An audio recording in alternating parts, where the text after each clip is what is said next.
We are following breaking news tonight. The Russian president says a military operation is now underway in eastern Ukraine.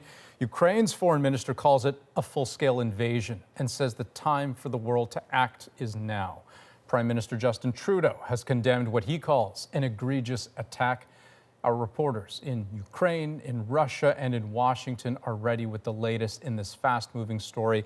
It is, of course, in Ukraine, where we will start. Margaret Evans in Kyiv standing by, the capital. Margaret, what's the latest? Well, Andrew, the sun is just coming up here. We have heard within the last hour the sounds of an explosion. It could have been anti-aircraft fire, we're not sure. Earlier, we were hearing reports of the sound of explosions around the airport outside Kyiv. Some contradictory reports coming out. The mayor of Kyiv saying that what people were hearing was anti-aircraft fire. We are hearing from Russia, from the other side of the border, that they are targeting command structures across Ukraine, but they are not targeting cities. The Ukrainian foreign minister, Dmytro Kuleba, has contradicted that, saying that Ukrainian cities are coming under attack. We're hearing reports that troops are landing in the port city of Odessa. We're hearing that things are bad in Kharkiv, which is a city, mainly Russian language, native Russian-speaking city, close to the border with Russia in the north and the east. Here in the capital, people have been leaving. We've been seeing people coming down the street with their suitcases, but we've also seen people who look like they're going to work. We're hearing that there are long lineups at the gas stations around the city, so potentially people are thinking of leaving. I would say that psychologically here, many people would have thought that this day wouldn't come if there was actually an attack coming on the capital, on the Ukrainian capital. And again, we can't confirm that that's really what's happening yet. But I think most people would tell you that they didn't or couldn't imagine, and still wouldn't imagine, that Russia would want to attempt to occupy Ukraine.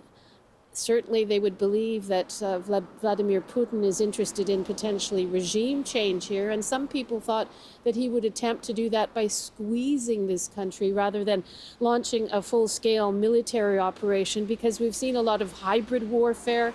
We've seen yesterday, there were just, in the hours leading up to the explosions and the news that the invasion had begun, we heard about more cyber attacks here, with a number of Ukrainian government ministry sites going down.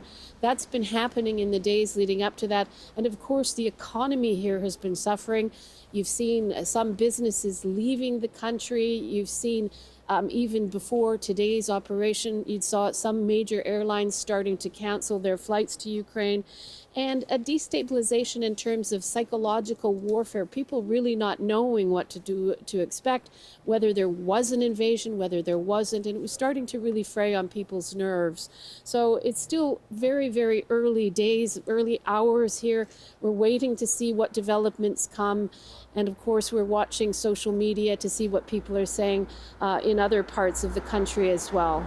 Right. Psychologically, it must be unnerving, if not debilitating. But to your point, with so many conflicting reports and so many early reports coming out from all directions, important to take things one step at a time. Margaret Evans reporting from Kyiv tonight. Thank you so much for that. Now, we've got Briar Stewart on the line as well. This coming from Rostov-on-Don in Russia. Briar, you're near the Ukrainian border, near that operation that Vladimir Putin says is underway. Can you tell us what you're hearing?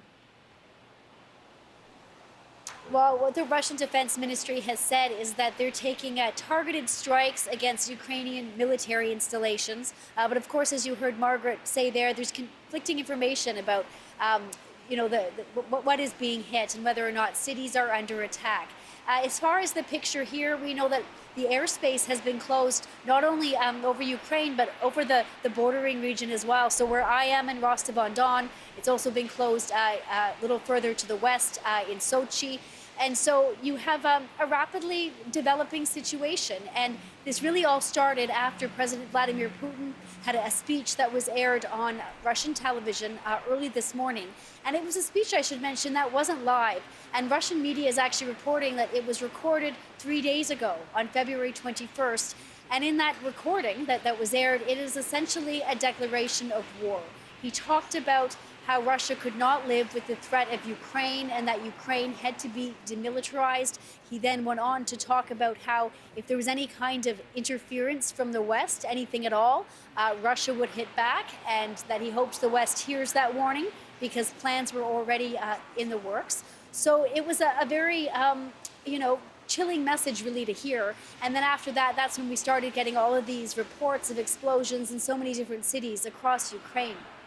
I should mention that, as we've been here in this area talking to people, even people who've been living in communities where they've seen the backdrop of tanks and heavy artillery for weeks, who have seen kind of the military build up around them, there was really a sense of disbelief among a lot of Russians that we spoke to that there would be some kind of full-scale attack. This is an area where they know about the war going on in Donetsk and Luhansk, and there was a lot of support, I would say, for Russia recognizing those areas, because you have areas where they're already controlled by separatists, they're aligned with Russia. Over 700,000 people in those regions have Russian passports. So there was a lot of support for that. But speaking to Russians about kind of a larger attack on Ukraine, most people just did not believe something like that would happen. I mean, even people that we were speaking to yesterday and the day before, they just didn't think that Russia would take actions against so many Ukrainian cities and military infrastructure. So it'll be very interesting to see just how the public responds to that, because as we know in Russia, there's been such a repressive system and a crackdown that you don't see the kind of large-scale protests here that you would elsewhere. Right, and of course, we will wait to see to what extent this invasion will progress, how protracted a campaign it might be, if it continues beyond the next few minutes, few hours, few days. We don't know.